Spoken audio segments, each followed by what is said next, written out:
fa herinandro tao aorianany fifidianana fiodinana faharodina nanateraka fanambarana savaranonando ary moa ny vovonina mpanara-maso ny fifidianana socle na ny suivi observation citoyenne pour la limpidité des élections izay efa-tsy ny vondrona européenne vola fotoana iray izay nahafahan'ny vovonana nanao tatitra indrindra moa tao anatin'ny fanaraha-maso izay nataon'izy ireo nandritra ny fifidianana izay.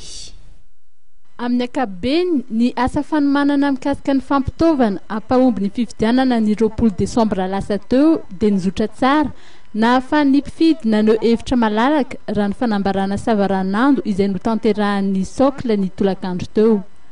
Raha ataondray mijery dia fifidianana malalaka ara-pomba demokratika namaly ny etaetan'ny olom-pirenena sy ireo mpandray anjara rehetra nandritry ny fifidianana no nisy raha ny voalazan'ny mpikambana ao anatin'izany vovonana socle izany. Na dia izany aza dia nisy ihany ireo lesika izay hita raha ny voalazan'izy ireo.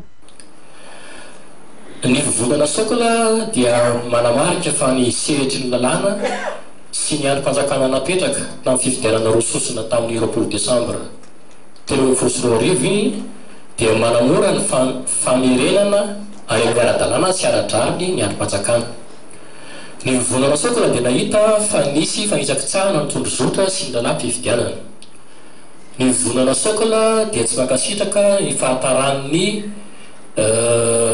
CES mahakasika ny fanafanana ny didy laharana 324 tsipika 375 tamin'ny 1 aogositra taona 2024.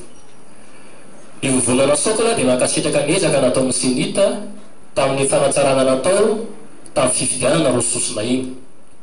Ambonin'izany dia nahitazona ny fahaleovantenany sy fiandaniny ny senita. Ny vokatry ny fandinihana nataonay dia nahitana fa ny hevitra sy ny jerena torohevitra samihafa avy amin'ny fiarahamonimpirenena malagasy izy. Ny zotra tamin'ny mpilaminana ny fifidianana tamin'ny ankapobeny na dia nisy ihany aza tranga vitsivitsy. Ny dingana ireo fifidianana dia nahitana propaganda midadasika be noho ny fahabetsahan'ny kandida mirotsaka. Ny vovonana socle dia manamafy hatrany ny olana teo amin'ny listy mpifidy satria mbola nisy ihany mpifidy tsy tafiditra tao. Ny vovonana socle dia natsikaritra olana teo amin'ny SRMV indrindra ny CLE na ny fanidinan'ny valopy. Betsaka ny valopy tonga teny nefa tsy mbola nihidy ka mety hitarika any amin'ny osoka. Mitandrina ny mpanara-maso ny fifidianana avy eo anivon'ny socle amin'ny fitrandrahana ireo fitoriana mba tsy hisy mizana tsindriana ila hitandrovana ny fahadiovan'ny hetsika rehetra amin'ny fifidianana. Nambaran'izy ireo fa tsy mahasolo ny famoahana ny vokatra isaky ny birao fandatsaham-bato ny vokatra fintina avoakan'ny senity izay tokony hiantoka ny fahitana soritra ny vokatra vonjomaika avoakany. Maro ireo tolokevitra avy amin'ny socle mba hanatsarana ny fifidianana ho avy.